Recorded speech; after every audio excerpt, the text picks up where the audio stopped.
and we're doing a podcast slash talk show tonight.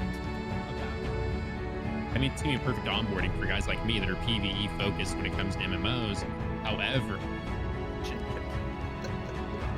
get opt in to PvP while adventuring. And that's really important is because a lot of MMOs have that, a flag.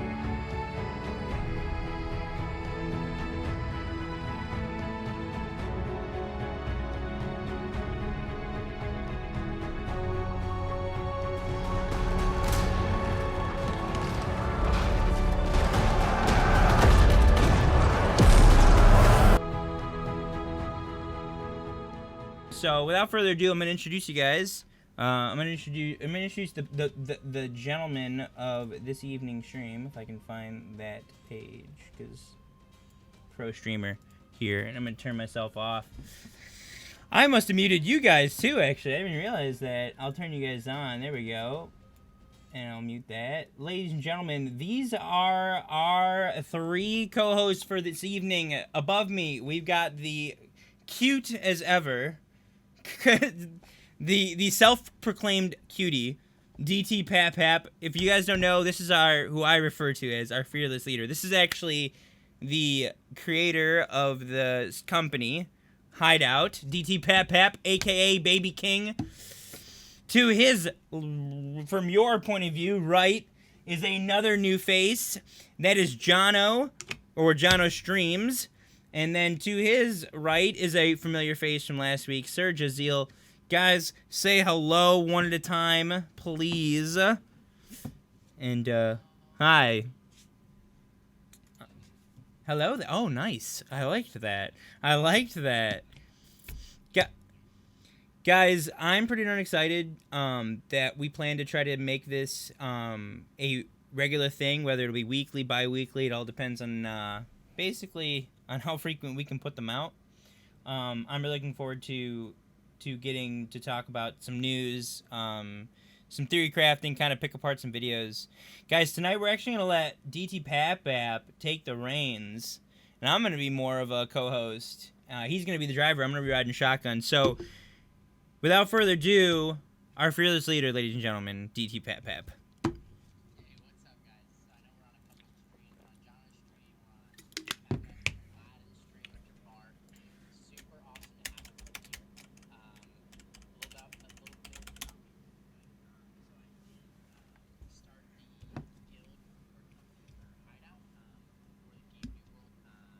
Oh, hold on, timeout. I just realized something. This is my fault. Hold on. This is because I accidentally jacked on my mic, and you are actually not even being projected on stream right now. Which sucks. Dude, pro streamer over here. I don't know why. Hold on, everyone. Why is this not working? This literally just happened. This is a great start. I could be dead. That's very true. Why is this happening? Oh,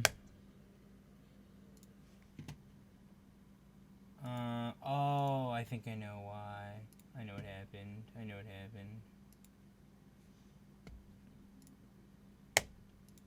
Are you serious right now?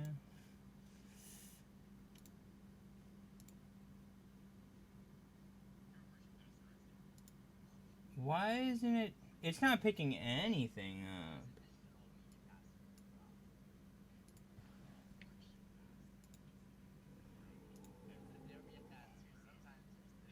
Different administrator. We did it! Okay. Beans. All right. All right. Everyone. Put something in the chat. Once again, our fearless leader, TT Pap cool Pap. All right. So, like I said, welcome to the podcast. This is the child of Jafar, and we a little bit about me. I helped start or basically created Hideout. It is a company or guild within New World. We also have some other stuff with the brand coming out much later. Ooh. A lot of these guys here will be part of that, so I'm super excited about what's going on with it. this podcast is going to be a really cool part of it because we're going to be able to help create content for the game. We're going to about a game that we're all really excited about. So so what we're gonna be doing is we're just gonna be talking about a few points. We're just gonna kind of go over some of the content. We're gonna talk about the sad news that we all got just recently of the delay, and a few other things like we'll be discussing PvP, PvE, as well as what are we gonna see in the game? What do you guys think we're gonna see? We're gonna do a little bit of theory crafting. We're gonna do things like that. It's a very open forum. So if you guys have stuff, put it in the chats that are live, and we're super excited about this. So, yeah. So first thing, Jafar, we have two things that you guys didn't go over last week, correct? And what were those? It was a developer update and a blog post, correct? There was a letter from the I actually went over it in a stream the next day myself, but I still want to do it. It is a letter from the head developer. His name is I don't remember his name suddenly. Joe. Letter to the community from to the bottom. Scott Lane. He's actually the gentleman who released the video that all of us have seen. So we didn't go over the letter to the community, which was kind of like a cool little update with how things were going in alpha and their direction, kind of quelling some things about will they revert the PvP and such, and he kind of covers all of that. We did not go over that last week. Kind of wanted to leave some stuff for a future episode. Yeah, perfect.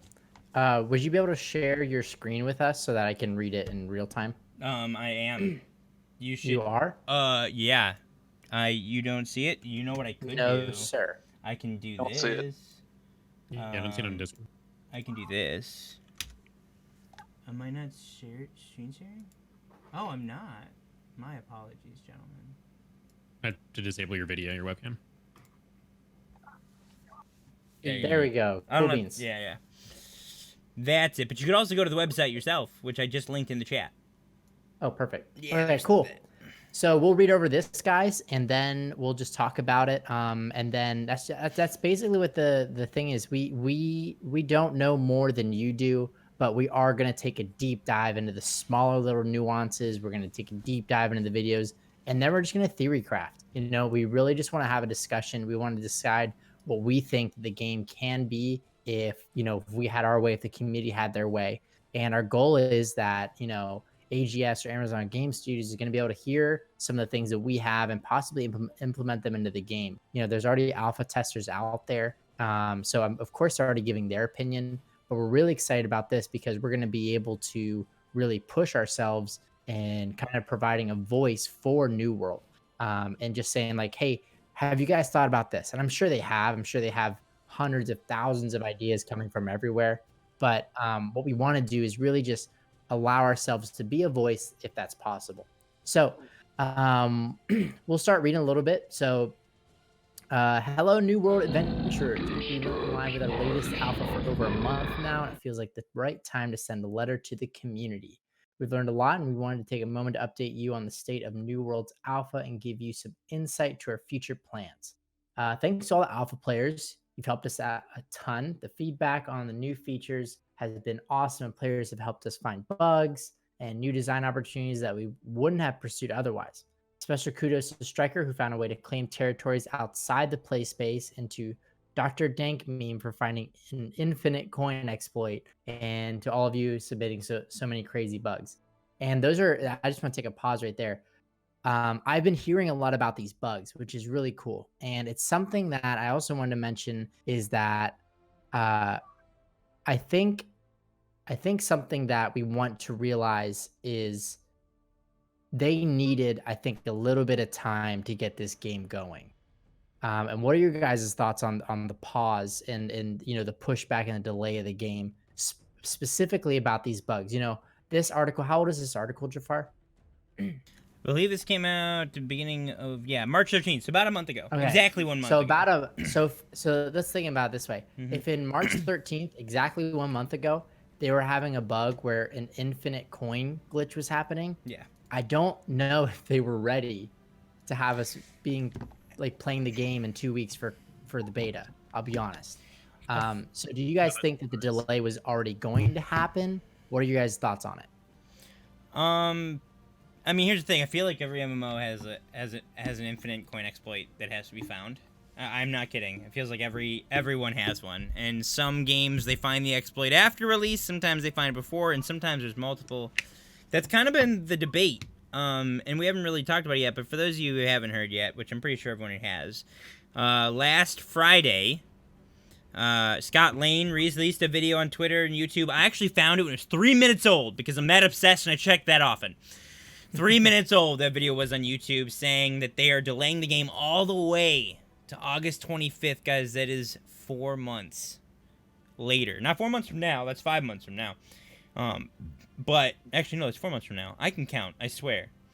And everyone is kind of debating. I'm finding in forums or in Discords, they're debating. Everyone's saying, "Oh, the game is in such a bad state. They were gonna delay it anyways." And then there's people like me who are like, "No, COVID-19 is really actually causing this difficulty because they haven't been able to actually go through their alpha builds in the alpha properly because they just haven't been able to get the alphas out." I buy that because, like, Scott admitted in the video that basically their entire staff had to work from home, which is a very difficult thing to do if you're not prepared for it. Like, if you're just relocating now compared to people who've already been working from home, there's a process to get that even up and running. Like there was time spent to even be able to do that, not just work, like, and not even working on the game. So, Yeah. is it... I mean, don't get me wrong. That's the type of stuff people find in alpha, Pap. So that doesn't concern me. That's what you're doing in alpha, is you're finding the stupid things that you don't want to make it to the game release. Yeah, and I think it's I'm just curious. Do you guys think that there would be a? Do you think this was going to happen regardless of the current COVID-19 situation and pandemic, or do you think that it truly was because of the lack of resources they had, working from home? I think it's both. Yeah. So you guys think it would have happened anyways then? I do think it would have happened anyways. Yeah. They're wise. I think if they're wise about it, just like because the whole thing kind of happened with like Fallout 76 where they took away all the NPCs, and we've seen a lot of games I think historically that tend to like take a huge portion of their game and try to like change the vision of it a little bit. And I think it was just an overall wise decision. I think this is definitely a blessing in disguise. And if anything, I think it should make you more excited about the game because now they're going to be able to put in extra months into the game, making everything's like even more ready than it would have been now that the schedule's kind of changed. So I think that I don't know, they might not have, to be honest. They might not have, and they might have just jumped right into it. But now they're going to be able to pace it more healthy so that they'll be able to hopefully kind of meet us with the content that we need as they kind of readjust their vision a little bit. So I think it's a positive. Like, it actually makes me pretty happy. Kind of bummed out, but happy in the long run. I feel like that's kind of most people's take.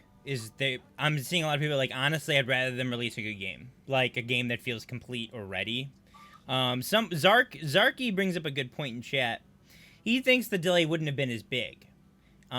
He says the delay may not have been as long without the pandemic. So that's a good point. I wouldn't have been surprised. It's their first big game. Amazon, don't get me wrong. It's their first game. It's their very first game.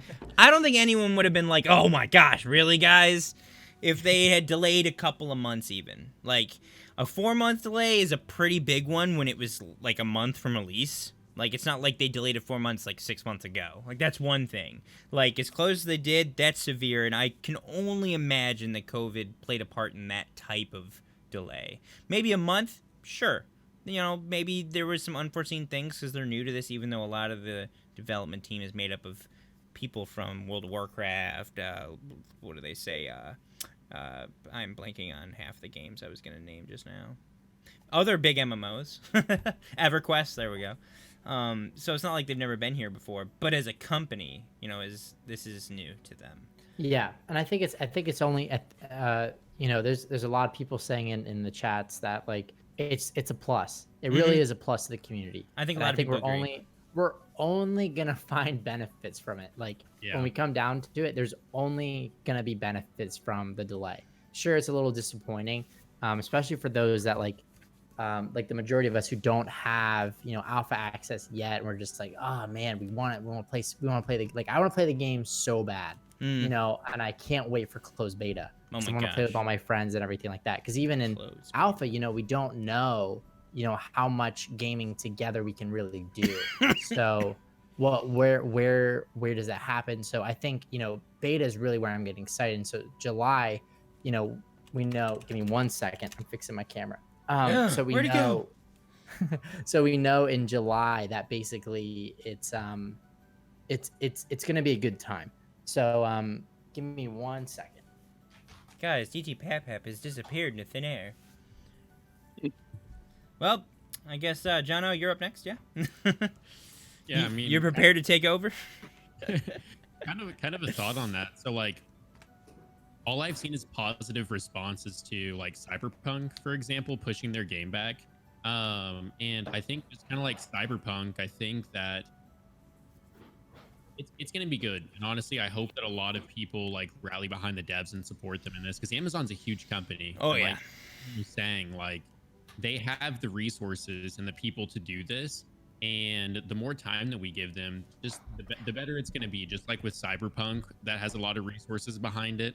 I'm really excited because I've seen a lot of games, and also a lot of games that are MMOs specifically, when they get released, they kind of have like a bad start to them. Like it seems to be kind of a rhythm within the MMO category. And so I'm really hoping that this can push the New World devs and like their whole team just ahead and give them like a good boost forward out of people's worries and stuff about the PvP being taken out and things of that nature. So Yeah. And that's a good point. I feel like MMOs of all games, when it comes to this stuff, kind of are set up for failure at the start. Not necessarily like just as a concept, because a good big MMO, specifically like one like this where there's territory control and such, there needs to be some time. Like there has to be a culture, and there's this big community of gamers that come into a world that's basically like untouched, and like there has to be this kind of flow and this timeline and this history built up for it to really have something of substance to it. Obviously there's things to do, but like the game, the meat and potatoes is like what you do, and what like as guilds are created as there's alliances, and now this guild hates that guild, and like that needs to be established. Like that isn't right out the gate. At the gate, everyone's just at the at the bottom working their way through this game that a lot of haven't really touched. So it's not as exciting content, and it's not as exciting to do. It's cool because you're getting your hands on a new game, but like that's not why we're all playing the game. We're all playing our game. We're playing the game for what it means to get at the end. So I feel like MMOs, you say they struggle to start, Jono. I think that's just by design. They just can't come out with a bang. They can't. That's a really good point. Yeah, because like with WoW, like everybody's favorite expansion was Wrath of the Lich King. That didn't come out in the first year. You know what I mean? Came out later on after things were developed, and so it's kind of like a snowball going down a hill. Like it gets bigger the further and further it continues to go along. So I can't. So let's move forward with the note real quick so we can get some other stuff as well. So it says on March 5th, we released a major game update called Factions at War, which introduces compelling new PvP experiences that we believe to be core to our game. As you guys know, for those that are watching, the original, kind of sandbox of the game was a RPG, very Dark Souls based. You get killed in the wilderness, you drop everything. It's very, I'm not gonna say toxic, but it's very cutthroat, I believe it was a survival game too, actually. It was very survival. Yeah. There was a lot of, eating and drinking. And the fact that right now that we're in an MMORPG, at its roots, I think is really exciting. So, yeah, players will now have more control over the actions leading into company versus company war. Real quick, if everyone doesn't know, company is guild is company. So everyone's curious, a company is a guild. So company versus company or guild by guild war by completing missions that require PvP flagging as opposed to simply declaring war with coin. This puts more power in the hands of the players as opposed to company leaders and creates a fun race between the factions along the way to war. These new features bring us closer to our original vision for New World. For us, New World is always centered on the following core principles: a massive supernatural world that actively confronts the players that attempt to conquer it, skill-based combat that is tactical and deep at any scale, progression systems that foster player agency, intersecting game systems, crafting, gathering, killing the corrupted, etc., that allow all players to contribute to group goals, and territory quests and control systems that allow players to create and manage player-driven governments. I love the sound of that. So, as we work toward finishing the launch features, we've been listening and telling the feedback around the balance between PvP and PvE, and that was something that a lot of people on YouTube were discussing. What with the elimination of a lot of the PvP, core to the game, will the game be in an okay place that we're going to be in a good spot that PvE isn't going to take over, or is PvP, if the core's still there, is there going to be enough PvE? So I think that's something that we've all been worried about. And I think over the past couple updates that we've seen with, they're not dungeons, but they're basically dungeons. They're just not instanced. A lot of the, just you go outside and you see a lot of player versus environment elements. So I think a lot of us were a little uncomfortable with what was going to happen. So they say our vision is to create a world where the playstyles of PvP and PvE players will not only coexist, but will complement each other. And I want to get your guys' opinion on this because I know Jono and Jafar. Jasil, did you play World of Warcraft at all? I played World of Warcraft since early alpha. Okay. He's more OG than we are. All right, perfect. So if you guys, then we all know PvP players and WoW are not the same as PvE players, correct? Correct. They're two different breeds. Absolutely. They're two very different people, and the player versus player people are not the same as the PvE players. There's even MDI. When you look at MDI compared to anything else that is sponsored by Blizzard, there's not much in the PvP area. It's a forgotten little wasteland, little island that few congregate on in World of Warcraft, and those that do can't get enough of it. So I think that's really important, is being able to meld that PvP and PvE bridge, because if they don't, they're just going to become another WoW, and they're going to leave out a certain fan base to it. So we know this can be a challenging balance to strike, but we will iterate on our game design until we accomplish it. We want PvP players to benefit from the work of PvE players and vice versa. We've been building systems to support this: factions, crafting, town projects, town progression, war, corrupted breaches, influence, missions, and student invasions. I also believe, correct me if I'm wrong, Jafar, influence is like reputation, like in WoW. Is that correct? From what we've seen so far? There's faction no, I believe that's standing. I'll have to go back and check, because there's two. There's with your faction, and then there's like influencing a territory, but it's like making it vulnerable. All right. Okay. So I'd have to actually go back and read that too. Oh, perfect. So these different playstyles will complement each other and enable players to get better gear, deal with problems in the game, accomplish missions, and grow their characters, territories, and skills together. Some of the key motivations for PvP are better rewards, controlling space, dominating others, and high-stakes gameplay. Our new features: influence race, coin rewards for PvP, and PvP damage scaling are getting closer to reflecting the higher risks in PvP, with better rewards, which should have the effect of allowing players to show their PvP dominance, as well as drawing more PvE players willing to take on the heightened stakes in pursuit of those rewards. So that's something that's really important, is because a lot of MMOs have that, a flag or something like that you're able to turn off that, that PvP. Because not everyone wants to do that. Not everyone wants to be playing against other players. They want to dive into the digital world of player versus environment. And this is another thing I want to ask you guys is them. Do you think players should be rewarded heavily? And this is what this is kind of saying. They're saying it's increased. You know, it's the rewards are considerable for having, you know, your PvP flag on and for engaging in that. Do you think the rewards should be heavy, or do you think player versus PvE players will kind of be at a disadvantage because they don't want to play that style? But should a well-rounded person who's engaging in both, should they be heavily rewarded for taking on that risk?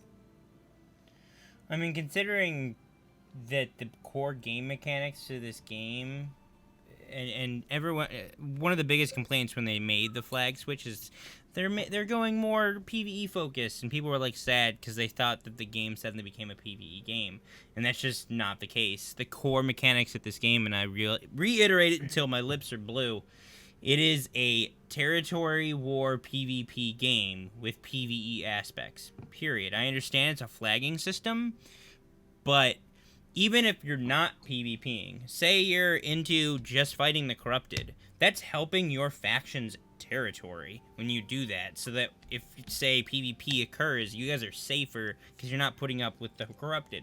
If you're really into crafting, well, if you craft really well and get really high level crafting, like, you can help your faction by giving them, like, accessing them to better gear on the auction house, or however, you know, you want to help equip your nation, or your guild company.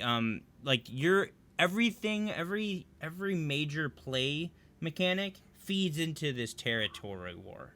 So Yeah.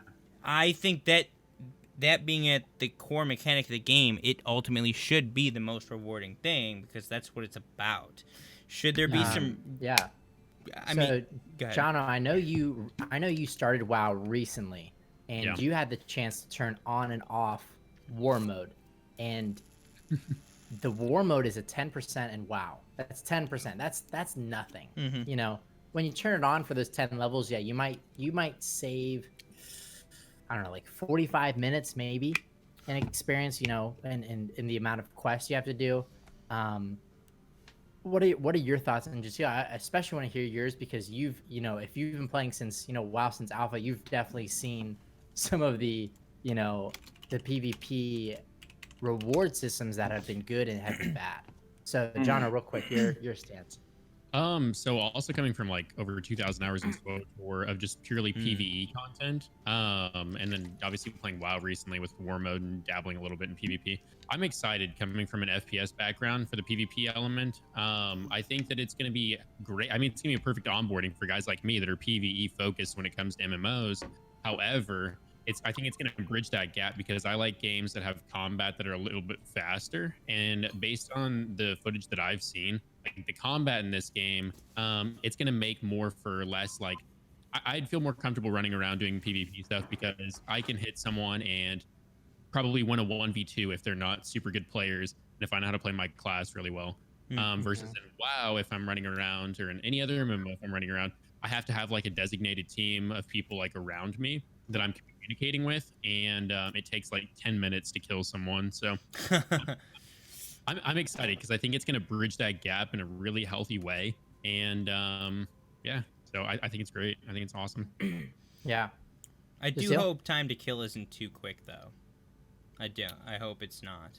I mean, we can get into TTK in a little bit. Okay. Yeah. Yeah, you know, just as a side, I also play Elder Scrolls Online, and I used to play Guild Wars 2 for quite a Okay. while, but Okay. and I've done PvE and PvP on all three of those games, and to varying degrees of disdain or joy, but and even with World of Warcraft, depending on which era that we're speaking about, because all through Wrath of the Lich King, I was really heavily into PvP, and then the next expansion, not so much. But I love that this game rewards everyone and gives a place for the PvP and PvE to work together, and that it does reward both. But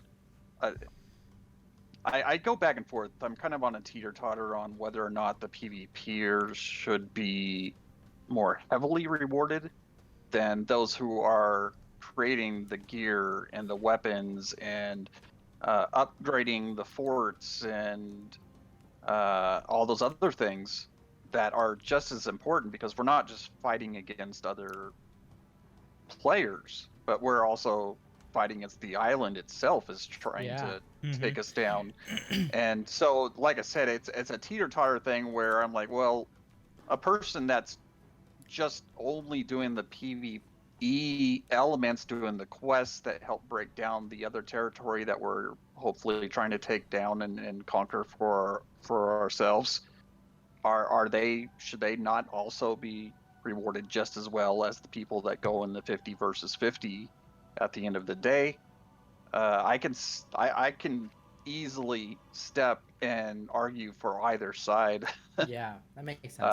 So I definitely do think that activity should be rewarded. We kind of mentioned this last week, and then on the MMO show I did with Solomon and Kenneth, and that I like what they're doing because they are trying to make sure that everyone experiences the full girth of this game. That they are saying, hey, we know that some of you PvEers are going to be a little difficult to get you to go do the PvP stuff, but this game's really about PvP, and we think you would actually like this. Unlike you might have done PvP in those other games, but this is different, and we want you to try it. At least try it. And I gotta applaud them for that. I think it'll work. Yeah, that's a really, really good point. Really good view as well. Yeah, so let's keep moving forward on this. Where were we, Jafar? We were talking about, we have some, whoa, it was right here. So the rewards are really good, yeah. No, we down a little bit more. So we were at these heightened stakes in pursuit of those rewards. We have some feature expression around controlling space that we'll watch to see that is appropriately rewarding and make adjustments if not. So it's something that they're looking into, and it's something that I think a lot of us want to see. We want to see heavy rewards for PvP, having that on. But we also want to see heavy rewards for playing the game that your way, And I think we just want to see that if you're putting in the time, you're being rewarded for that time. Even if you're, you might be doing something a little bit more grindy. Of course, you're not going to get your weapon skill up by picking daisies, but you should be rewarded in that tree. You should be receiving the same kind of reward. So same level reward, I should say. I feel like there should be appropriate rewards for your contribution. That's what I'm contribution specific rewards. Like if you're contributing crafting, you're like doing so at crafting, reaching certain levels of crafting maybe give you even better beyond someone who, you know what I mean? Like, I don't know, make you a superior crafter to those who aren't putting in the effort, kind of thing. That that would be cool. And what would be cool is like, oh, you were the best crafter, you provide the most supplies for this battle, and and then they get rewarded heavily for it. What you higher did level was materials, better recipes, like because we know that when it comes to the PvP, crashing another castle or crashing another keep or whatever it might be, there's explosive barrels, there's siege engines. Siege engines, whatever so that means. Siege engines are really important. So having someone that can provide those is really important. So in addition to balancing PvE and PvE, we've been working feverishly to create a seamless open world MMO with a mix of sandbox and directed style gameplay. We wanted players to have quests as an option to level and explore, but not be required to do them. We are not trying to build a theme park MMO. So far, the results have been good. This is cool. This is really cool. Our first player to reach level 60, Gildan, did only 38 missions along the way, while our second player to hit 60, Nuko Miko, did over 700 missions. What? That is really, really cool. That's nuts. That's a very big difference. Yeah, the fact that you're able to, separate that, and the MMOs that we've all played, there's really only a few ways for you to level up appropriately. Mhm. So to see this kind of element, I think it's really cool. Like, I want to So know what part those of- other ways were. Like, what did he Yeah. do with only 38 missions? What did the man do to level? I want to know. Part of being focused on our players means we listen closely to what they tell us, both through feedback and their playing. We study many types of player data, play in the alpha with you a lot, and also are always listening to the chat, talking to players, reviewing the surveys. We use all this to help us refine our game and determine which features to prioritize and what balance modifications we need to make. All of this while staying within our core vision to build a seamless open world MMO with a mixture of dedicated and sandbox gameplay with balanced PvP and PvE play. That was a long sentence. This has helped us to balance TTK, which is something that we're going to talk about. Mhm. Refine damage scaling,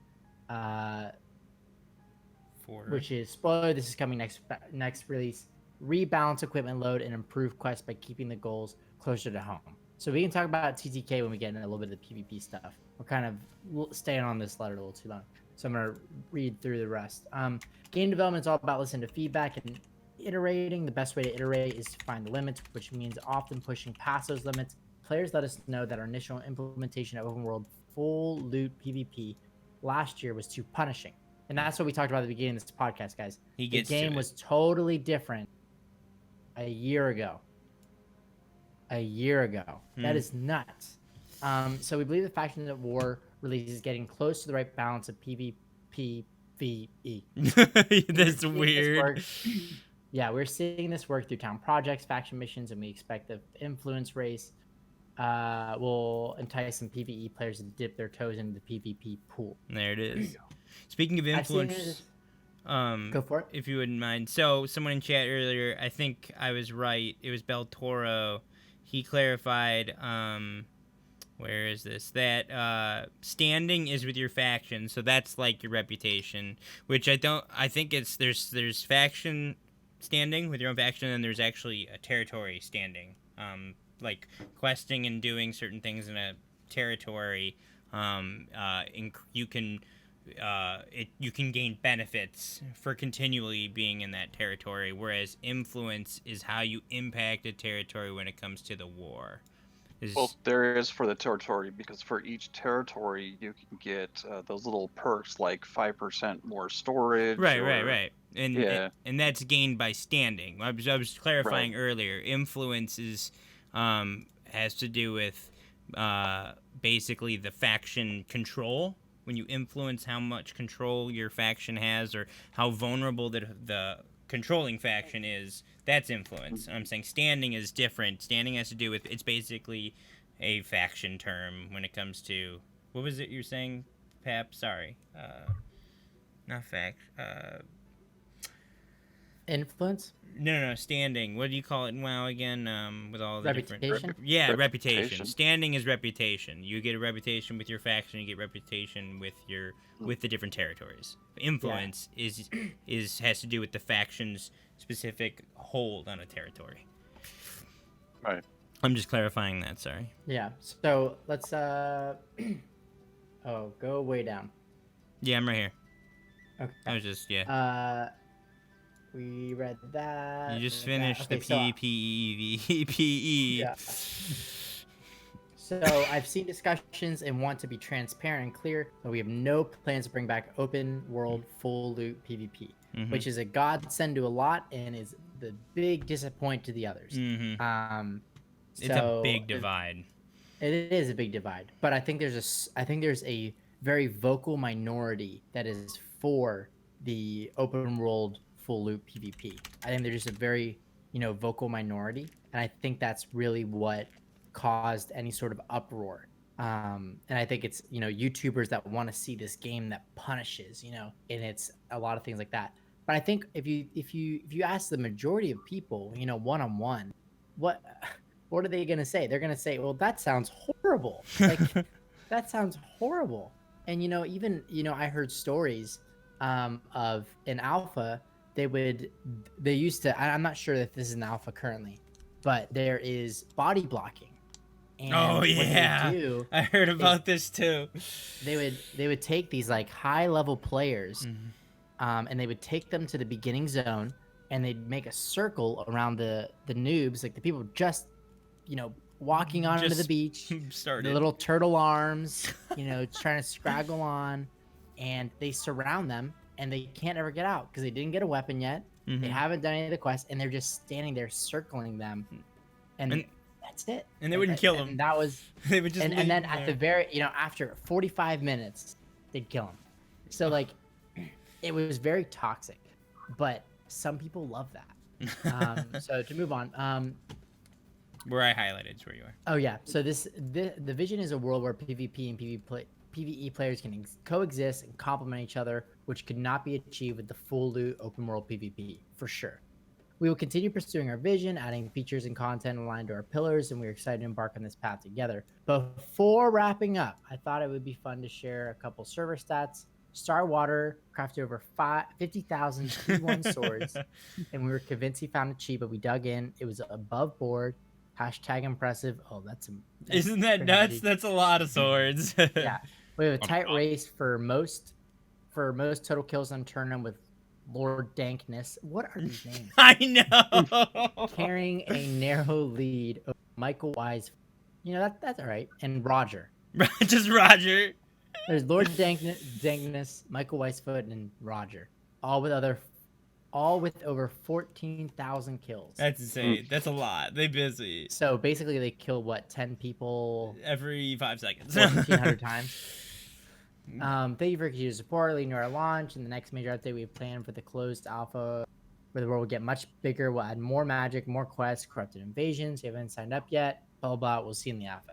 Sign Awesome. up. Sign up, guys. They're still sending out alpha keys, and I bet they're going to keep sending them now because beta's not till July now. That's true. Yeah, I think the alpha will get a little bit bigger, so I'm excited about that. Because I think a lot of us are looking forward to that. Yeah. So when it comes to a lot of this stuff, Jafar, you said there was another item that we could look at. I'm a little hesitant because we're already, that took up a lot of time. Yeah, we're an hour in. I was picturing 2-hour show. Yes, no? I probably didn't. voice that to About you. 90 minutes is what I'm good for. Okay, good to know. So Fight the World Invasions. They actually released that on Friday, and it specifically addresses invasions. This was their next step blog. They actually announced it right before this video was released, and here's their explanation of the delay, which we can go over that if you'd like. We don't have to. I think we kind of covered the delay. It's because of COVID-19. Everyone's working from home. They said literally their entire workforce was relocated to work at home. Right. Blah blah blah. So this one right here. So let's save invasions for next week so we have something to read. You know what I'm saying? I mean, I hope they give us something new by next week. Look at how long this is. Holy moly. Yeah, let's wait for next week on that one. All right. I mean, that looks like a big one. It is a big one. We can wait. Okay, that's fine. So one thing I just want to have a conversation about a few things. When it comes to the action RPG MMO elements, we're not in a tab target MMO. We're not in a click on them MMO. We are specifically in real time engaging with our enemies, engaging with PvE enemies as well as PvP enemies. What are your guys' thoughts on this specifically? What are you looking forward to? What could you see as problematic? And what are the things you're excited for? And we'll just kind of open up to anyone who wants to, comment on that. But I think what I'm most excited for is I've always wanted, Elder Scrolls Online was a game I thought would be a little bit more like Skyrim, a little bit more, punch them up, steal things, hide in a corner, very, action. And it wasn't like that, which is okay because I still enjoyed Elder Scrolls Online. But I was expecting that, and I think I'm going to be seeing that a lot in New World. Is you're really engaging with it. You're watching how you swing. You're watching your enemies. So what are your guys' thoughts? I mean, they talk about their biggest inspiration for combat was Dark Souls. Now I've never played a Dark Souls, but I've seen them played, and it's very much about it's an engaging type of combat. It's got a high skill cap. It's almost like you talked about. Jono said he comes from shooters. I play a lot of Rainbow Six. There's some ranged weapons in this game, and there's the bow right there. That's gonna require skill, way beyond shooting an arrow on a target. You need to track targets. You need to, I assume, probably account for arrow drop. I'm gonna assume, or bullet drop. I don't know. I wouldn't be surprised. I think there is a throwing hatchet, right? And it's not gonna be, there's gonna be a clear difference between somebody who's really good at it and someone that's not. They've talked about someone who's much lower level can beat someone higher level if they've just got the skill. It might take longer maybe to kill them because they probably have better gear. But in reality, with dodging and blocking, it's going to be there's going to be a high skill cap. There's going to be companies that are going to be top dogs and much better at, major combats. You're going to find the duelists who are really good at 1v1s, who are just, there's going to be reputations. It's going to be really exciting. But it could also really foster again, back to this word, toxic environment, I feel like. Because when PvP becomes this skill-based, people can get pretty into themselves. And,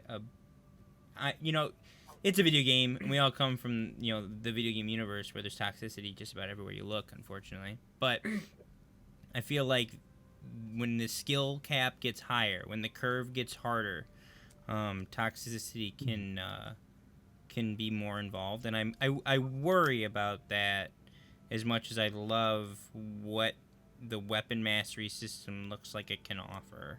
I love the classless system. I think it's great that people, you don't walk up to somebody and know exactly how to fight them. You can see what weapons they have, but they say there's multiple trees. So that means there's probably multiple abilities. You don't necessarily know what you're fighting against until you see until you're in the fight. So every engagement's going to be different. That's going to make for a really wide range of engagement, and that's exciting to me. Yeah. I'm ranting. Jono, Jazeel, what are you guys' thoughts? I'm pretty happy with the way that the combat is, with the exception of I think it's really slow right now, and it's definitely not as fluid as I would like to see it develop into. But again, this is alpha, and I'm pretty sure they're still tuning all of that, and eventually, hopefully, it will be more fluid, because I know a couple of people have said that a couple of different weapons, it almost feels turn by turn based. I don't quite think it's that awful. Yeah, I But don't there think are it's turn by definitely- turn. I was gonna say No, I don't see but- anything looks turn by turn. Look at No, these dudes just but- crushing people though. I do. Now, mind you, I'm going from right now my main game outside of helping alpha test this and submitting bugs, and I'm really trying a little bit of every aspect of this game. I'm doing the crafting, I'm doing the PvP, I'm doing the PvE missions, and I'm exploring, and I'm actively trying to find problems with the game so that I can submit it to them, give them a little bit more idea. Yeah. Oh, sorry. Well, blew that one. But anyway, oh boy. cut it out. Moving on. Moving on. So I thought that went out without saying. I like. I can still salvage this a little bit. Yeah. I like that. That's what they're going for. Is that more action, fluid fighting style where you need to be up. If you're using a sword, you need to be hitting the mob with the sword. Yeah. It's not. I like That's that. what I always hated about World of Warcraft. I mean, obviously I played it up till a month ago, and I've been playing since early alpha for that game, so I don't hate it that much. But I didn't feel. I've never felt like I was really in the fight as much Yeah. as I do in ESO, because in ESO you've got to be up against that mob. I mean, if you're casting, sure, you stand back, but you're still dodging things that are coming at you, and the Hmm. mobs are moving around. You don't just, like in World of Warcraft, park in place, and you can't even cast a lot of the spells, like my Warlock, for instance, in World of Warcraft. A lot of the spells I'm not even allowed to move around while I'm casting. I have to stay in that one place and cast, and then move, and then cast again, then move and cast again, and you don't really feel like you're part of the action, and it just feels clunky, honestly. Yeah. And so I am really looking forward to more of that ESO, like I said, style, Mhm. where you're in that fight, you're moving around, there's a lot of action going on, and there's timing involved. Yeah. You know, if you're Yep. using that giant warhammer that looks really cool on those videos they've shared with us, it looks really cool, but you know it's a big giant hammer. gonna be Your slow. timing Mhm. timing is going to be everything, and you're going to miss a lot at first. You're going to really have to, as Jafar said, it's going to be skill based, and there's going to be some people that are just going to suck at it because they're going to miss every time, and hopefully that's not our teammates that are doing that. Yeah. But the same thing with, casting spells and whatnot. Sorry, I have it here in my mouth there. That you really, as far as I can see on the videos, you have to time it, and Yeah. and know that it's just like I probably am going to show my colors here that I watch way too much Duck Dynasty, but it's kind of like going duck hunting. Where if you fire that rifle right at where that duck's at right at that moment, you're going to miss. It's going to be way behind it because it's flying up that way. You got to aim ahead of it, and Yeah. I love that. So that's what I think they're doing right. For sure. Jono, Yeah. I know you you had a lot of experience with SWTOR. Mm.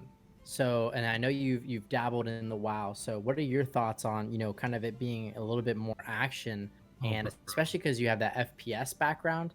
I'm really curious to hear your opinion on it.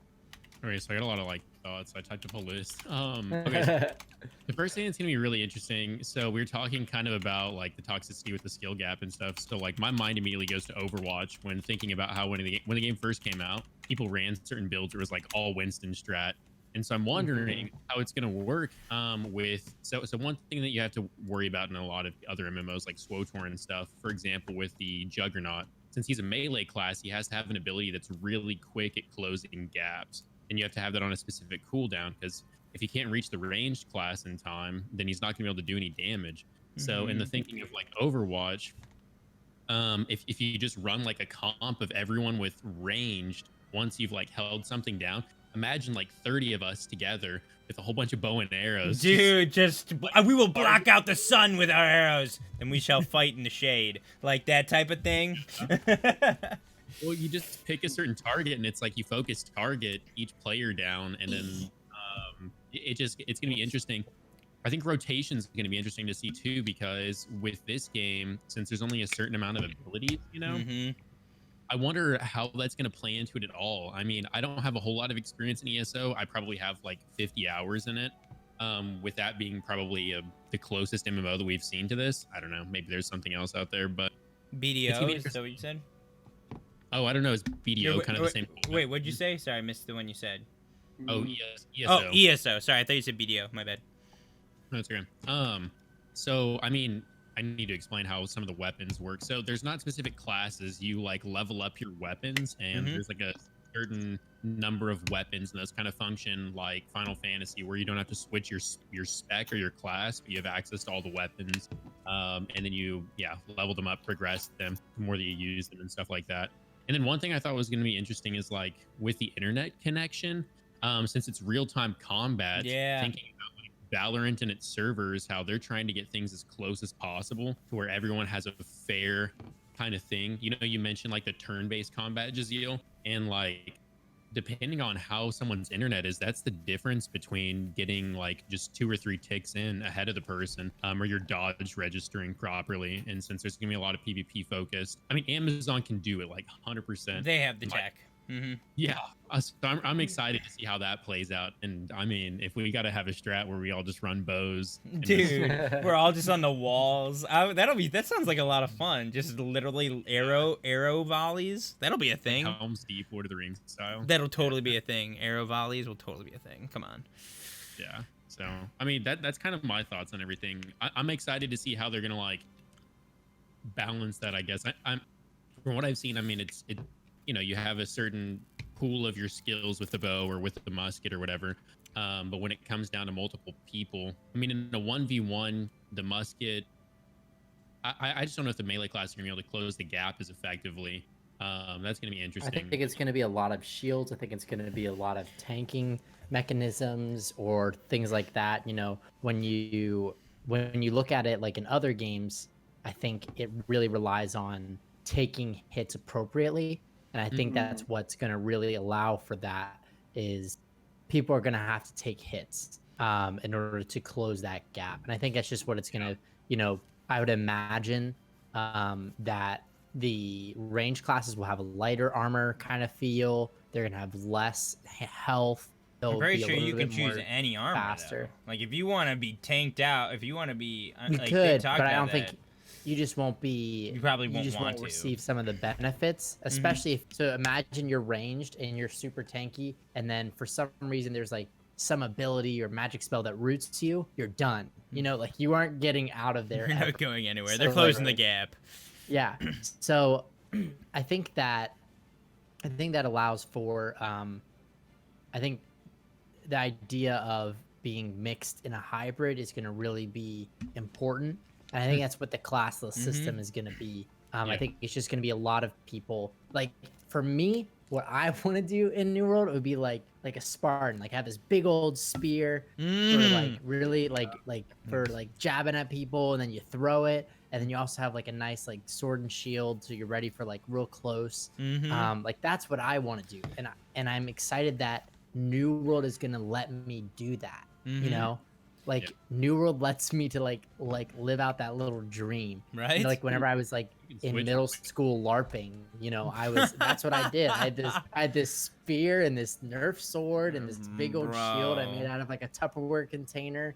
Like that's what I'm really excited about, is that the game allows me to do what I want, how I want it. And I think a lot of people have always theory crafted in MMOs. Oh, wouldn't it be so cool if you could like customize the class here or there, and you could add this from this class, and you make the ultimate like demon hunter class if you could add this from this class. And I think in New World, you get to really do that.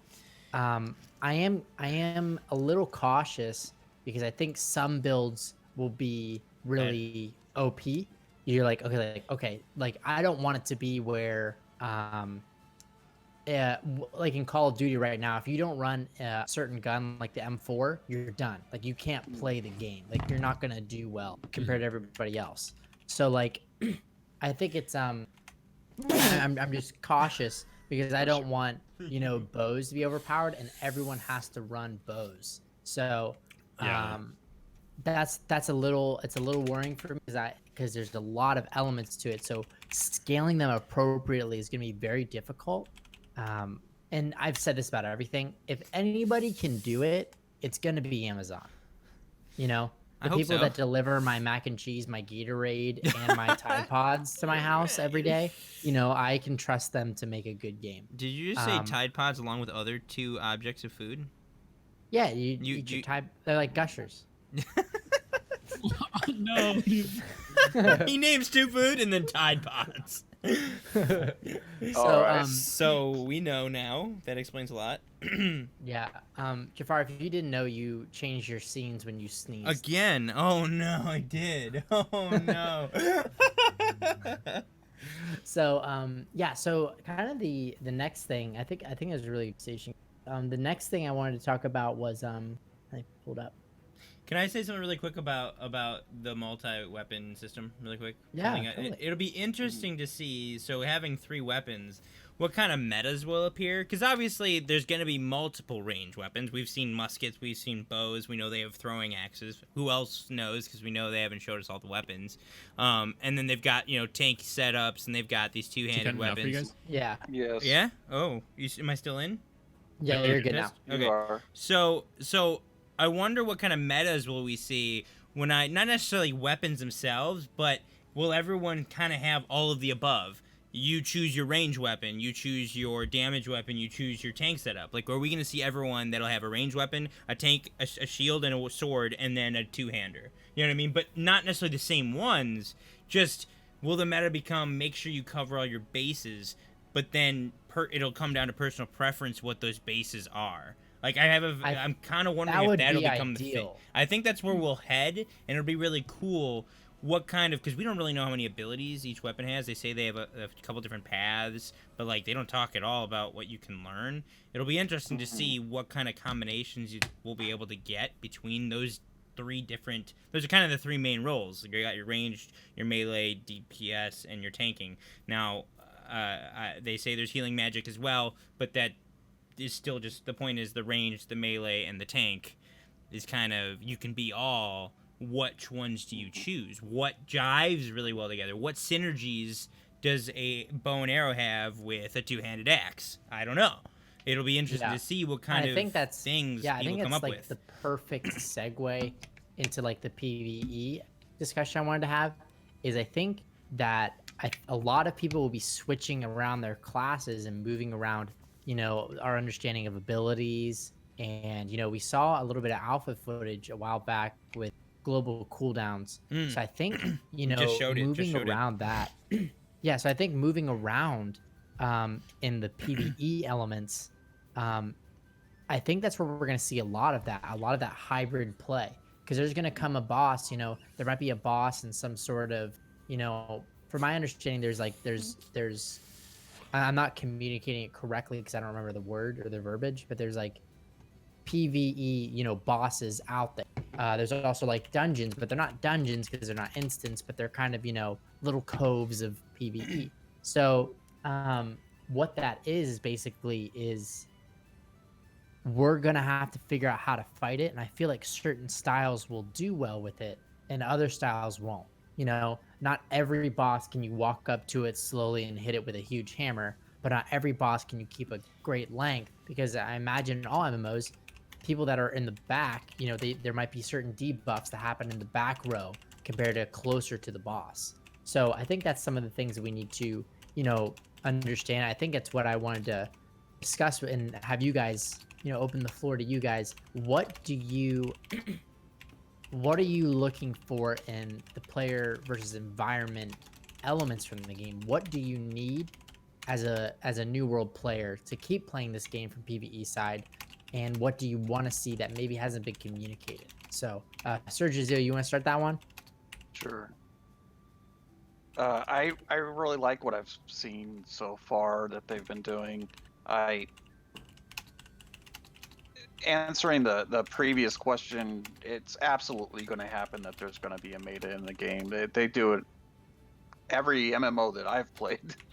There's websites that you can go to, and it says use these specific weapons and use these specific traits or whatever abilities that go along with it. This is best for PvE. This is best for PvP, and we already know that the general player out there is going to go with that right from the get-go, or be aiming towards those goals of achieving those by max level or whatever that is. But as far as what they're really wanting us to do is just experiment and try different things, and that's what I'll be doing. Yeah. But yeah, I don't know what else to say other than I like what they're doing. Yeah. And Jono? I really look. Oh, I was just going to tag on that. I really like the idea that I can use a musket or a bow and kind of tag something or staff and bring it into me, and then if I can't keep it back by knockback features or whatever, Distancing. then if there's a moment where they're pouncing on me, then I can pull out my sword and shield, or I can pull out my axe or whatever and go ham on them. I don't think anyone says that anymore, but I say ham sandwich is what I say. Okay. Because then I'm not saying a bad word. I'm talking about ham. But that's always that's been cool. And again, with ESO, we have the ability to switch between. We only get 2 different slots there that we can switch between, but it's really nice to be able to have that long distance weapon and then have something for those crumb moments that when they get too close, we can still do damage and not just get totally smashed into the ground. When the two-handed axe wielder manages to close the gap that you didn't want, right? I think it'll be interesting because so coming to PvE, which we're talking about, right? Just making sure. It'll be interesting, even crossover to PvP, loadouts. These are kind of loadouts, right? So, like, if we are able to learn every weapon, which they say in the video I've been showing on replay, Call to Arms, you can, if you want to spend the time, it says, you can master every weapon in the game. Now, who knows how many weapons that is? Probably a lot. There's quite a few they show. But that'll be interesting if you, well, at least 3. If you, say you master, 2 range weapons, you master sword and shield, you master hacks, this, that, and whatever. And kind of depending on the situation you find yourself in, you can prepare, I'm going to bring these weapons with. Or maybe you can even carry more weapons in your inventory and you can equip these weapons. So, like, you can even be moldable, not just within your 3, the situation if I switch to an bow and arrow, like, actually what 3 weapons you bring to an entire scenario. Like, what kind of loadouts will we see? Like, are we going to start to see maybe people who specifically go tanky in a dungeon environment, and then your DPSs don't bring a tank and shield, they bring a combination of range and melee weapons depending on the encounter that they're experiencing within said dungeon, world dungeon or world boss? Are you going to find people who are spellcasters bring, just a bunch of whatever spell staves that they have, however many they may have, instead of having what I said, covering the 3 bases? But when they go into a war, maybe they want to swap one of those staves out for a sword and shield for the moments that the two-handed axe guy closes the gap. So it'll be kind of cool to see what kind of loadouts people come up with for this specific thing they're about to do, whether it's a war, a 1v1, a dungeon, a world boss. There's this massive range of what do you want to do right now? What do you want to do? We're gonna go do this world boss. Hey, I feel like tanking today. Okay, I'm gonna bring my sword and shield to this encounter, and like you don't have to be a tank class. You just have to bring your tank stuff. Right. That's kind of cool. I think it's gonna be really cool to see what kind of loadouts people bring to, like, now we're watching a corrupted breach. Like, I don't know what you might need for a corrupted breach. Yeah. What are your thoughts, Jono? Your tanky pants. I think, like, you mentioned the question earlier, like, what's really going to keep me in this game for a long time? Yeah. And, I mean, golly, dude, I have so much invested in SWTOR when it comes to the aesthetic of the game. Like, the cosmetics, that's what, like, makes me fall in love with MMOs. I want my character to look unique. If I get something and no one else has it, dude, right? That's the best feeling in the world. Yeah, like, talk about ashes, DT Pat. Yeah, ashes of a lie. Ashes of a lie. Got it on my second dude, try. bragging rights, man. Gears bragging rights. I want something to make Susie jealous for like 2 years. Yes. Just Susie, that's it. No one else, right? No, yeah, totally. I mean, if you're doing like PvP stuff, like it just there's something cool about you finding something that's got a great rarity. It's got such a low chance dropping, and I think that's an awesome reward. Like I would put in several hundred hours just to get something that 0.01% of the population has, just so whenever I walk through one of the main towns, people are like, oh my gosh, he has that item. Yeah. You know? Yeah. So, and then honestly, I don't care too much as long as they have a balance between the cosmetics you can buy out of the store and ones that are super rare. Like I think that cosmetics is gonna keep me in it because I mean, dude, I want to do fashion shows like crazy. You guys and your fashion shows. You gotta look good, dude. You gotta look Dude, good. I agree. If you look good, you'll play good. That was my whole thing with soccer. That's a really good point. I didn't even think about cosmetics, and it's actually a big deal to me in games. Like Mm-hmm. when like I end up going into very bad situations. Like example would be like in Destiny 2.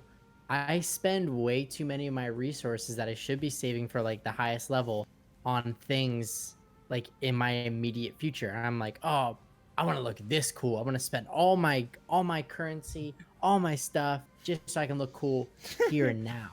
Hmm. And it puts me in a bad spot sometimes because I'm like, oh man, I really should have waited because I really need those materials. And I think current the cosmetics are gonna matter a lot to me. I didn't even think about that. But it's in John, you brought up a good point. They're gonna really need to make sure their store, their real money store is not gonna be the only real way to get the best cosmetics. Yeah. I think it's gonna be really disappointing. Example would be like if you watch WoW streamers and they see someone with a store mount, they're like, aha, he's got a store mount. What a loser. He spent money. He couldn't get the real mount. The actual character model's better on the other one. Like there's no Ashes of Alar. That point, is it like it's 0.3% that you can get that drop. And there's not anything like that in the store ever. There's never been, and there never will be, because that's how WoW is. So I'm really hoping that's the case for New World. Is that that isn't the case? That doesn't happen. Mhm. I would be interested. Like I'm not gonna lie. I pay money in Fortnite skins. I did it. Mm-hmm. Okay, I will People spend buy. money on New World because I don't have a subscription, and True. I don't have a Yeah. subscription. And on top of that, I don't have to. The game is only $50 at the start. Like that's less than a normal game, a normal AAA game. So like It's a lot less actually. the game needs that. So I'm gonna give it that. I'll give it the lifeblood. I'll make the sacrifice for you boys. I'll buy all the skins, no problem. But Does Amazon It's really need the just- money though? I mean, let's be real. no, but I mean like what I'm saying is I'm very excited to see what they can do with cosmetics because I think they can do really well. And I'm wondering, a lot of PvP gear in other games is different than PvE gear. So I'm curious true. to see where that goes. Yeah. Can you only get this from PvP? Does it give you Can you advantages in only- PvP versus PvE? What kind of exactly. stats Can are on you these only pieces? get this from a corrupted breach? Can you only get this from a certain kind of PvP event? The top tier What are those going to look? Crafted. Like you have to Yeah. have this, yeah. Yeah, do certain materials drop off certain bosses or like engagements that only the highest level crafter can put this together? Where are we going to be with that? And I think it's really cool. And that brings me to like, oh, go ahead. What were you gonna say? Twitch Prime for New World. Oh my gosh, what an opportunity! Oh my gosh, what's that Well, gonna they mean?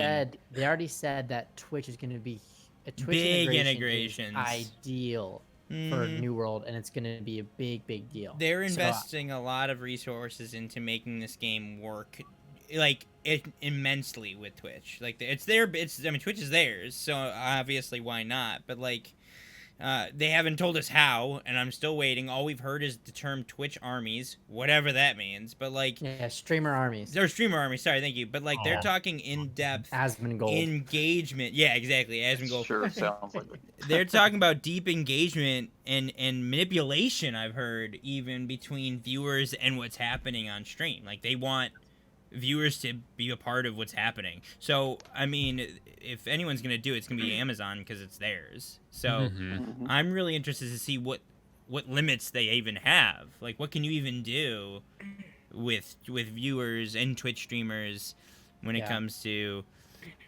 name this this plugin, Yeah. whatever. So I think that brings us to our last point of, and this is where we'll kind of, you know, softly end the show, is crafting. Oof. And I have never ever gotten into crafting Is this when I take a drink? into an MMO, Numbers? except for when Classic came out for Oh, World of yeah. Warcraft. I was one of the first players to get a certain kind of bag. I think it was a mage weave bag or something like that. Oh, Some yeah. bag that I could make, and I You made got a the lot recipe? of money. Michael. Yeah, You got the Mage recipe. Weave bag recipe early? Bro, you made stacks. Yeah, maybe. Oh, no.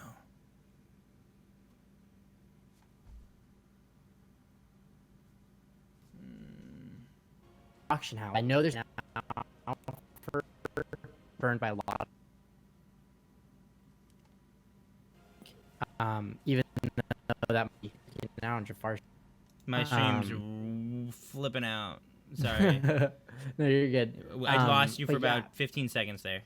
Okay. I know there's no auction house in the current iteration of New World. You And I do? know some of the player currency base is a little strange.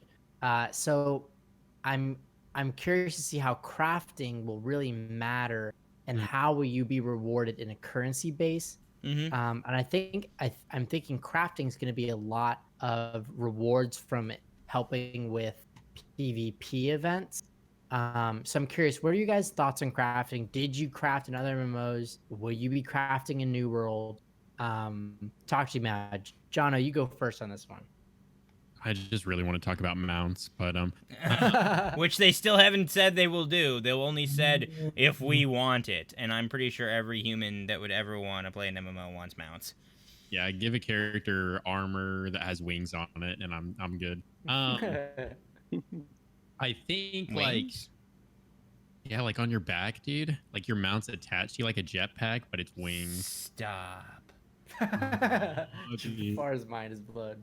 Like an angel? Yeah. the angel. I think I don't know, dude. I always freaking dread like getting into the menu and having to craft something. To be honest, like I'd much rather just be out there like playing the game instead of like spending time learning how the crafting thing works. Like I had like 2,000 plus hours in SWTOR, and I still haven't crafted a single lightsaber hilt like ever. And you know, that there might be an opportunity maybe for me to do it, but I just got married, you know, 4 weeks ago, and my wife was saying, wow, that game actually looks really fun. And she's like all into Minecraft and building houses. So what I think I'm gonna do is Oh my gosh, you're She's just fun. gonna be your interior designer? in my crafter too. So seems pretty great. So That's funny, yeah. Jazeel, you go next. What are your thoughts on crafting? Even gathering is. Yeah, I've been doing both of them. Oh, stop there. We'll go this way. On ESO and WoW and Guild Wars 2, and again, some of them are done right, and some of them are really complicated. And what I'm really hoping for is that it's going to be something that, number one, I really hate. Man, it sounds like I'm trashing World of Warcraft tonight. Go for it, man. I'm letting go. But- Me and World of Warcraft, we're about to break up soon, bro. It's okay. Yeah, Just let it go. I mean, I did let my sub go last month, guys, so it's still Wow. Oh recent. wow. My heart's still bleeding.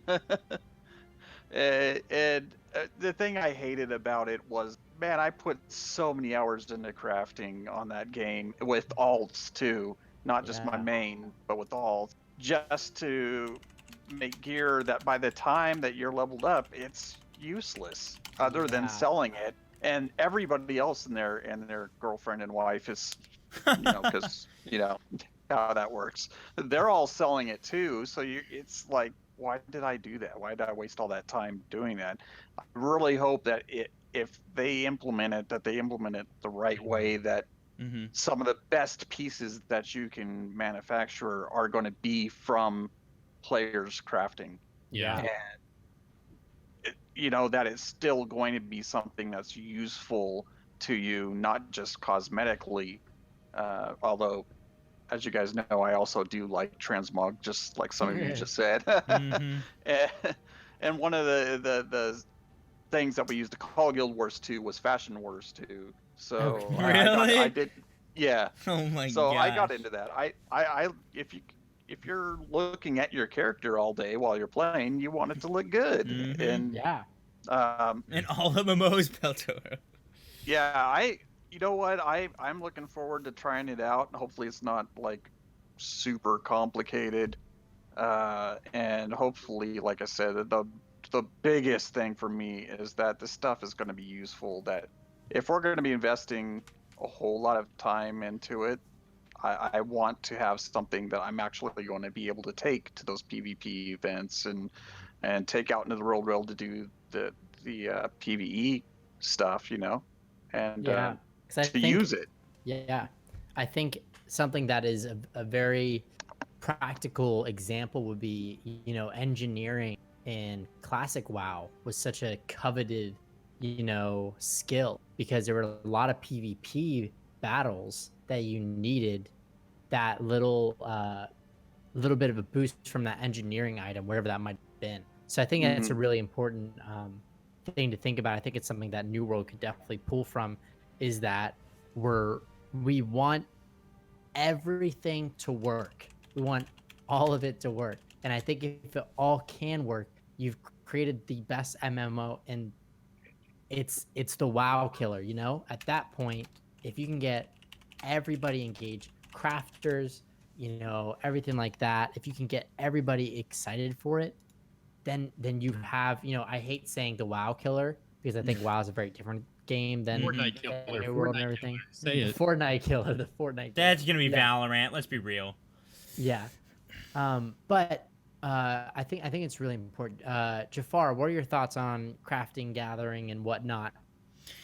So what I've surmised, and I hope this is true, is same with the weapons. Like you can learn any weapon. Honestly, it sounds like, I've never played. So I compare it sort of to what's it called, RuneScape. I've never played RuneScape, but RuneScape is you can learn everything and you can skill everything, and if you put in the time and investment, you can just be master of all. And I'm really hoping there's no restrictions to crafting. Like in World of Warcraft, you get two main professions, right? And it is enjoyable in Classic. I definitely liked it more than normal. I being a alchemist in World of Warcraft Classic. I'm hoping that I can be able to provide myself and those close to me with things if I so choose. But like anything, like if we really need potions, or if we really need food buffs, or whatever it may be, I want to be able to. I want to be able to just learn what I want to learn, and not be restricted. I don't want just 2 professions. Maybe I want 4. Maybe I really want to be able to make really good weapons and really good gear and really good potions. But there's obviously, I assume there's more than just those 3 things. I want choice to not be limited, just like they're saying it is for weapon mastery. Now, reading Ixidor in chat talking about like, well, then everyone will be doing it if all the best gear is there. Well, considering it's a complete player-based economy, it sounds like crafting's gonna be a big part. Like, it's gonna be important. It's gonna be in depth. It's gonna be. I agree that some of the best recipes should be, and hopefully will be, hard to obtain. Maybe they're obtained through PvP or PvE, just so that like there's, like I said earlier, rewards should be allocated appropriately. Say you have created, some of the best weapons in a war that was victorious, you then are rewarded with the rarer recipes. So like now you're the guy who's got that epic axe recipe that no one else in the territory has. That would be, I feel like that there should be proper rewards. It should be in depth and important, because and also it should never like run out. I hope that it's constantly being added so that we just don't all end up. If you look at the alpha footage, everyone's running in with the same exact amazing looking axe and hammer, and they're all glowing purple. They literally all have the exact same gear, if you've noticed, in that one shot. I hope that it's not easy to get to the end, and then like everyone has the best stuff. Like, keep adding more and more, making it harder and harder, and giving people who are into that type of thing. There are people who are really into crafting and business and video games, believe it or not. I've met them. That it's not necessarily easy for everyone to get there, and that there's real reward that continues. That there's reason for people to keep buying the gear or trading the gear because there's better gear to get. Like, if everyone gets the best gear, then what happens to the economy? Well, then you just have all this gear that no one needs anymore. I hope that doesn't happen, because that's definitely a hole they can fall into, and I don't know how to address that because I'm not a game developer. Yeah. All right. So I think we're coming to the close here. I just want to ask everybody just one more question, and then we can kind of, like I said, put a soft close on it. What are your concerns right now with the game? What are you worried about? What are you scared about? What is something that they could get wrong that could deter you from playing it, or deter the game's success? Jono, if you want to go first on this one. So I think for me, like, I mean, I have to remember, like, it's not specifically built to be like a BioWare game, like a SWTOR game where you have every dialogue voiced, which would be my preference in any MMO. I'd want every conversation to be voiced. That way I could just listen to it instead of having to actually like read it. That sucks. I'm just going to skip through every single quest and just like run to the next check mark or question mark or whatever on my map. You know what I mean? Which at the same time, like if that's what I go into it, like expecting and knowing, you know, I'll be able to focus on chat at the same time or whatever. I think for me, I'm going to have to like, you know, engage in the PvP, engage in like what it is. And I guess, yeah, that's kind of my fear is like, you know, they have this huge buffer time, and I really, really think that it's gonna be awesome for the game because I think it's gonna be like ready. Like I think it will legitimately be ready by the time that we have like set for us in August. Whereas I don't think it was gonna be entirely ready if they were gonna release it, you know. So I guess just make the most of their time now, and yeah, cosmetic. Perfect. I want more cosmetics. That's it. More cosmetics. He wants to look fabulous. Sir Jazeel, thoughts? Really, I also think this was good to give them more time because I don't think it was ready to be released. I think it was at least 3, 4, maybe even 5 months away, and now we're getting that. Mm-hmm. So the issue that I would see with that would be content. They just recently started trying to find that balance between PvE and PvP. Initially, it was almost full on PvP, and so I'm just gonna walk the plank here and take a wild guess that there's probably not a whole lot of development that's been put into content for the PvEers. And the reason that would bother me is that's really the aspect of it that I'm a little more, if I have scales here, that I'm more interested in is supplying, doing all the crafting and whatnot, and supplying making armor and weapons and whatever else is placed into the game for us to create for those battles, and kind of be the back end of sending you guys out there with the proper, necessities to keep our territory. And I also, like, obviously coming from World of Warcraft and ESO, that's very telling.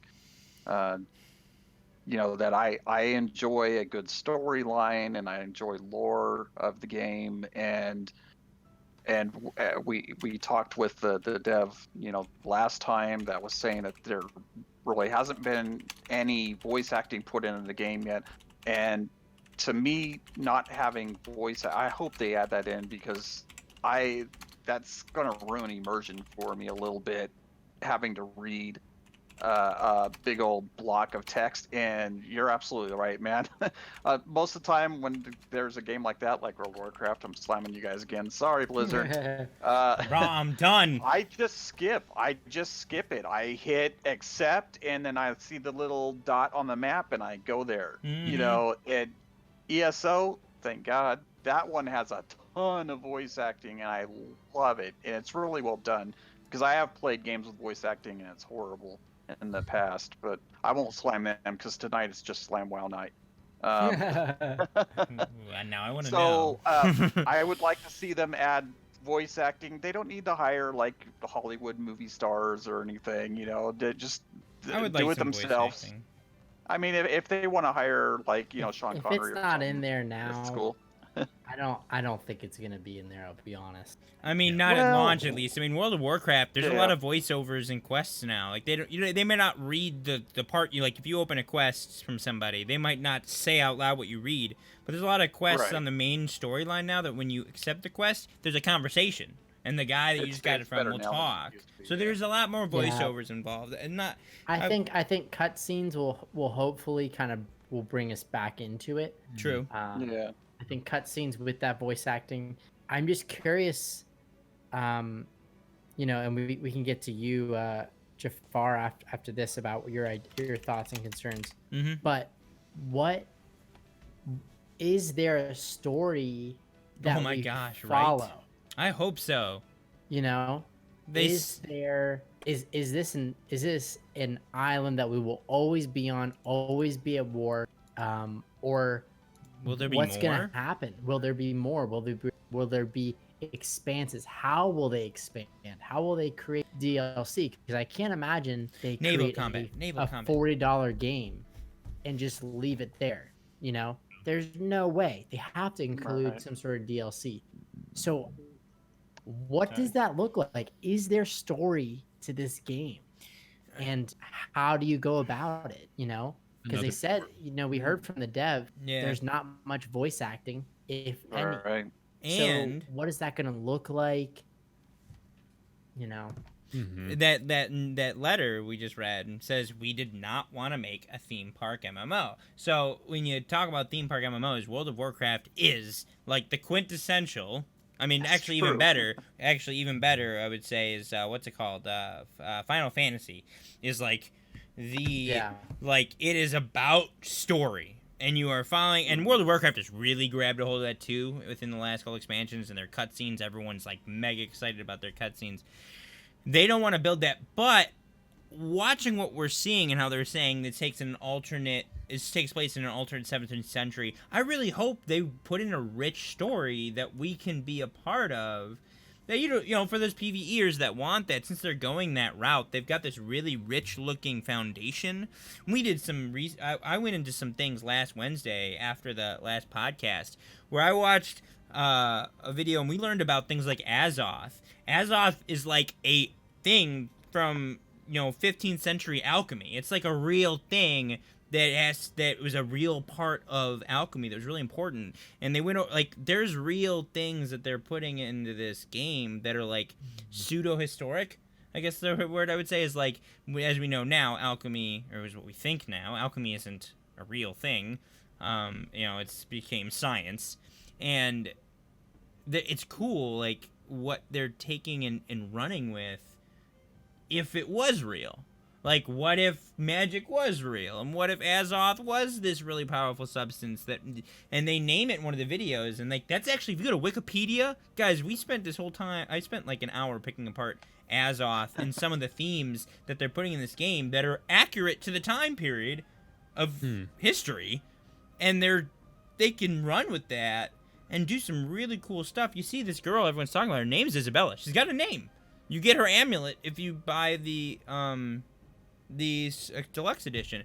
Does that mean there is a real thing happening here with the ancients, with the corrupted, that we can really sink our teeth into if that's something we enjoy? But it's not but it's not a theme park if you don't want to ride the rides. I want to play the games instead. I want to play the games. You can play the games.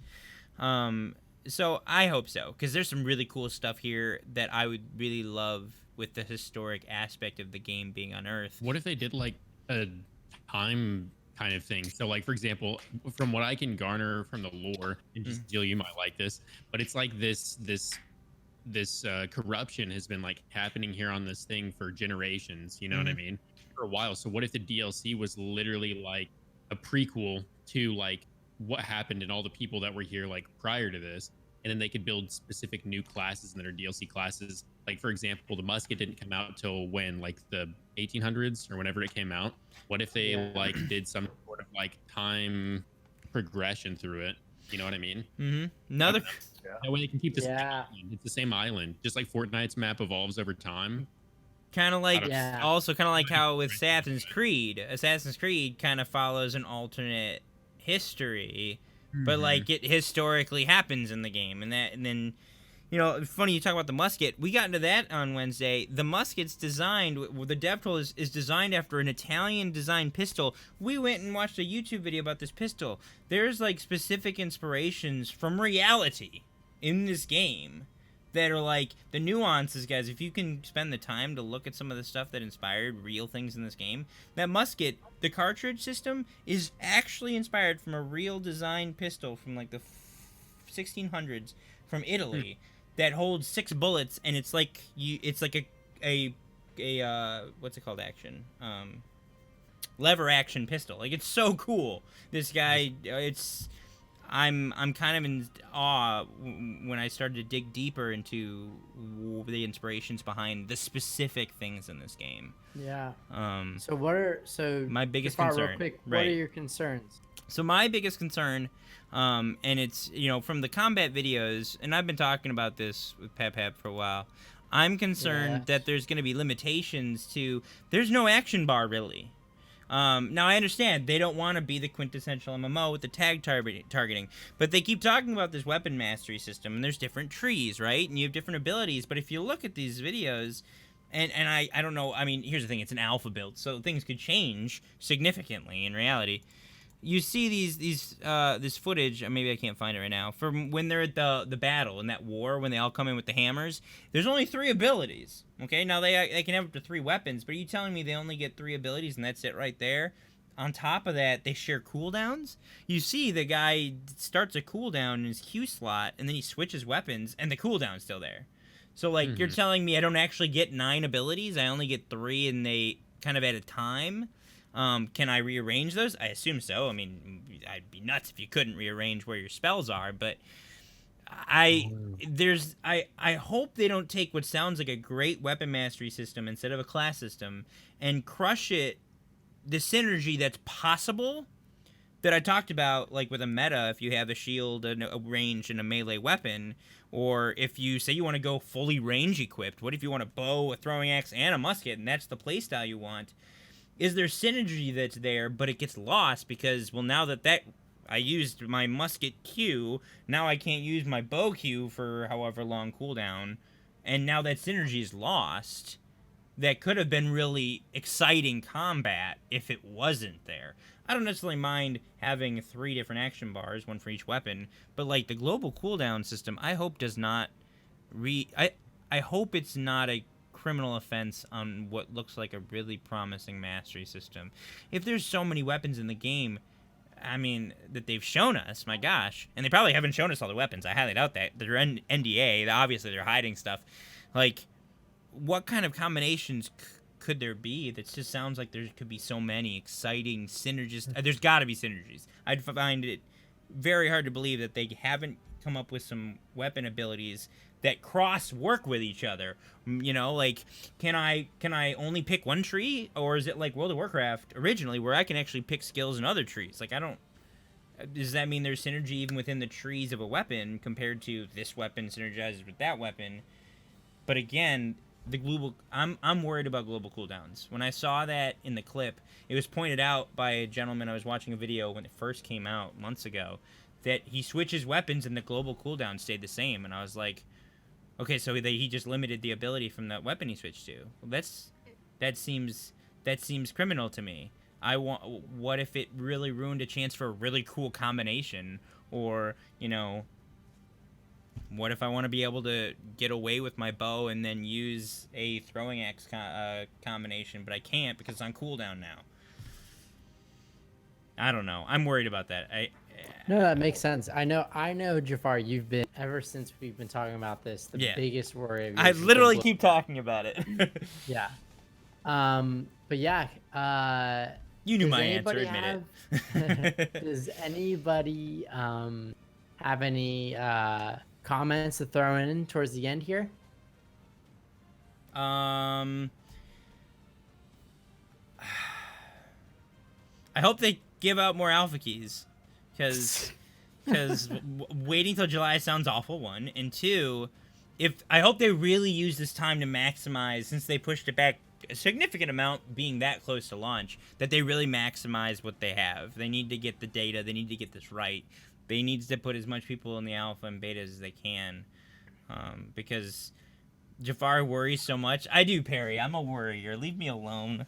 I'm a worrier. Well, because the game looks really promising. It does. I love this sound of this mastery system.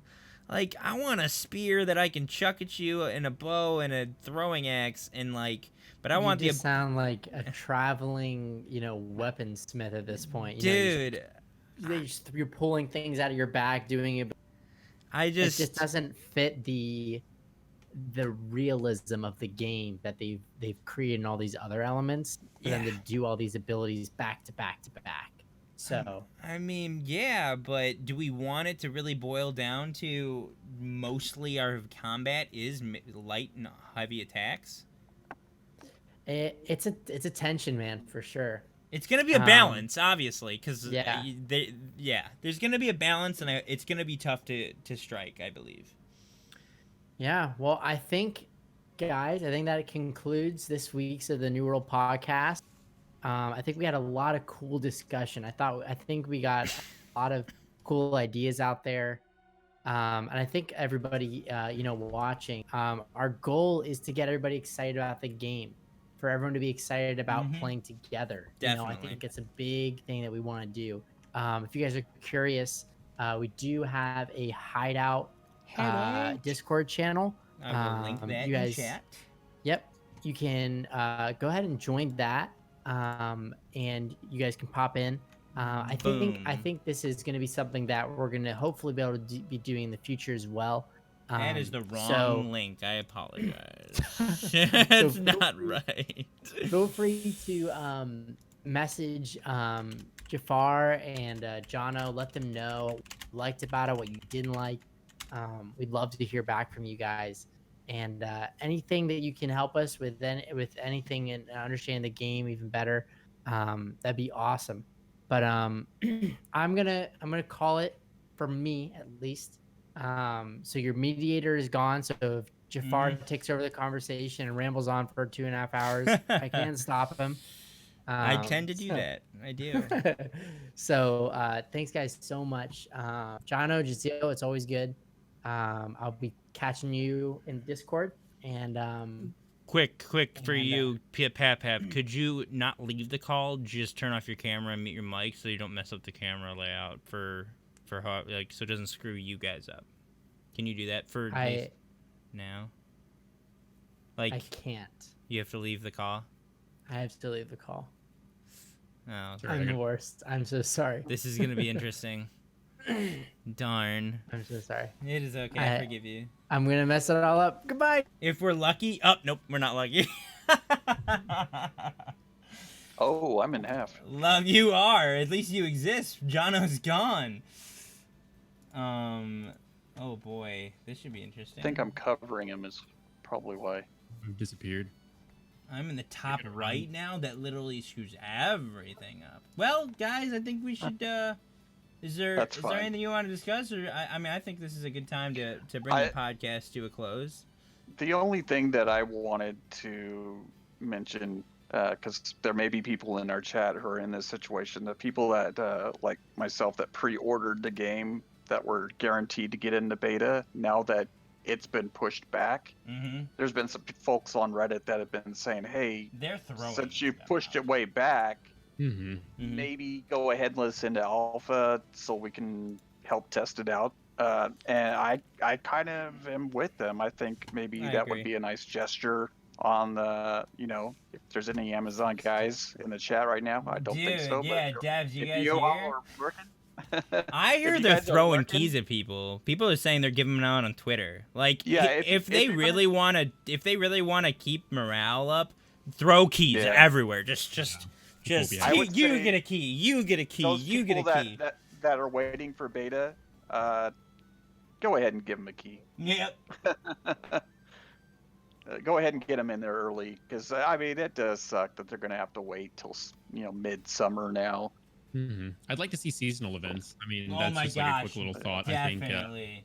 Christmas events or whatever. Or I think just that's impactful for the island, for the whatever you call it. maybe not even just seasonal Yeah, that'd events. I hope they have community events, kind of like one of the biggest community events in like MMO history is like the opening of Encourage, right? Which I will be there when that happens on my classic server. I refuse to miss that, even though I haven't played in a while, because that is something, that I want to be a part of. I hope they put those types of real in-game events that like you had to be there, right?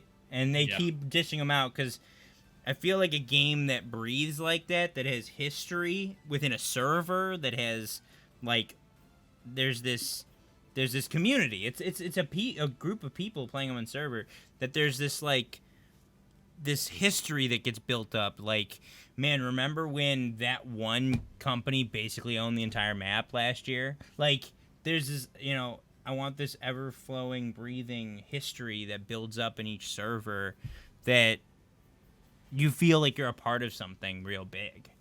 And I feel like live community events add to that. Not obviously I like the idea of seasonal events, but I think community events where you do something in the game and it happens, and if you weren't there, you missed it. That's exciting stuff. Yeah, that's true. Other than that, I'm way behind on chat and trying to catch up, but I think we're good here, guys. Tonight was, I really enjoyed it. I really appreciate you guys coming on. Jaziel, well, thank you for returning, and John, I was really glad you came by tonight. I definitely want to include more of the leadership in Hideout in these podcasts. And it sounds like really. Go ahead, sorry.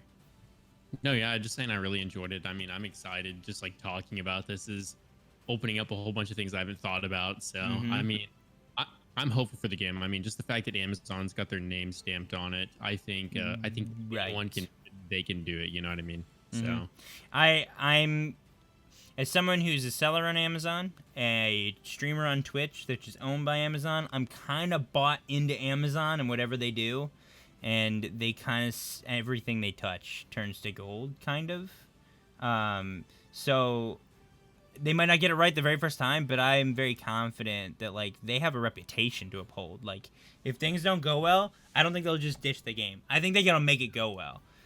Great example to talk about, is it Final Fantasy or was it Elder Scrolls Online, where they basically like unlaunched the game, fixed it, and relaunched it. Was that Elder Scrolls Final Online? Fantasy. Oh, it was Final Fantasy. Like, if they need to do that, really bad, dude. that's what well, I've been seeing this come up a lot because of this game. It's been coming up a lot about what happened with Final Fantasy. Essentially, when Final Fantasy 14, right? Is it 14? Final 14 launched, it was like crap. Like, so many people, so many people were so disappointed with this game. And it sounds like Jaziel would have a lot more to say on this. Like, what was so awful about the game? Why was Final Fantasy 14 just like completely rejected by the community? Well, the server stability was horrendous. There were quest line bugs galore. There were, well, there's a technical term for it, but even the character models were not not well done, and then we're doing things. What are they? It's something character gore or something like that. I can't remember what maybe one of you two guys remembers. There's been a few games that were like that, where your character will just stretch and bend in weird ways that are totally not natural. Yeah, it was crazy. It was really bad, and I had bought it because I've been a Final Fantasy fan for probably longer than some of the people that are in chat have been alive. I don't know if I should be admitting that, but I mean, I played them all the way back during the early days of it, and of course, Final Fantasy VII was one of my favorite top 10 games of all time. So I was really looking forward to it, and they just everything that they could do wrong, they did wrong with that game. And when they went back, they took it down, they went and worked on it, and they came back, and man, you see how successful it is now. The thing is, for me, it still didn't really hit on all cylinders for me, or as far as what I enjoy in an MMO. The story's great, but once I played through the story, I was kind of done with it. The replayability wasn't there for me, like the other games. But I don't think we're going to have that problem with I hope not. with this game. I'm hoping not. I'm crossing my fingers and my toes, which is impressive. But I have a real good feeling about this, but I gotta admit, I had a real good feeling about Battle for Azeroth, and yeah, I didn't like it. So, lastly, after how long did it take before they shut down the game? Was it like 6 months for Final Fantasy? It was under 6 months, I believe, and I shut it down for like a think year, it was right? about a year. Yeah. Yeah, it was about a year before we got. And what did they do? Because everyone really likes it now. What happened? Like, what actually happened between this sucks to a year later? Whoa, they fixed it. Like, did they just fix all those crazy game-breaking bugs? Did they just invest the time that they did? Oh, yeah. Did it just they rushed the game and they should have never done that? Well, they went back to ground zero and rebuilt pretty much the from the engine up. And The engine, wow. Oh yeah, they went back. Story too. Yeah, the story and the whole. Either. They built it in pretty well, I'd say. Wouldn't you say, Jazeel? Oh yeah, everything. I played on day one when they had their grand opening, and it ran really well. Yeah, the relaunch was excellent. The relaunch was smooth, and coming from World of Warcraft, so yeah. Gosh, man, I'm slamming them so hard tonight. I'm glad they're not a sponsor. Yeah, we're not concerned. I'm probably not going to get a discount on my BlizzCon tickets, but there may not be a BlizzCon this year, right? So maybe I'm okay. But yeah, they did everything right. Huh? I'm reading chat. I'm laughing at chat. Oh. He's kissing butt for a key. Because I was saying things about Amazon. I'm trying to catch chat. I mean, dude, and you said it earlier agree, that Kat. the fact that it is Amazon, that they're associated with Twitch as a streamer, like you two, I'm really looking forward to how they integrate it and what tools that our viewers are going to have. I mean, they really made it sound last week like it was going to be highly interactive. I just hope it's not something like where they can drop 50 skeletons on you or something. Like it's not OP game breaking that you're a streamer. Because I mean, I've been in your guys' streams, and your followers seem pretty nice. But some of the guys and gals that come into my stream, they absolutely would drop the max level boss on the top of my head while I'm trying to, harvest herbs or something. Definitely not that Ixidor fella. Yeah.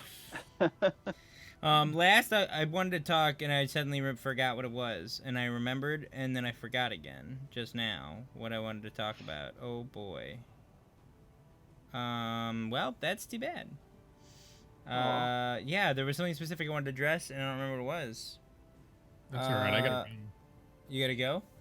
I got a test at 8:30 in the morning. Well, I haven't even studied for yet. Sounds like a plan then. Oops. Guys, thank you so much for coming to the second episode of A Whole New World podcast. This has been a blast, and I look forward to doing this more. Guys, if you haven't already, if you enjoyed the show, we're going to try to do these regularly. Smack that follow button, hit the bell.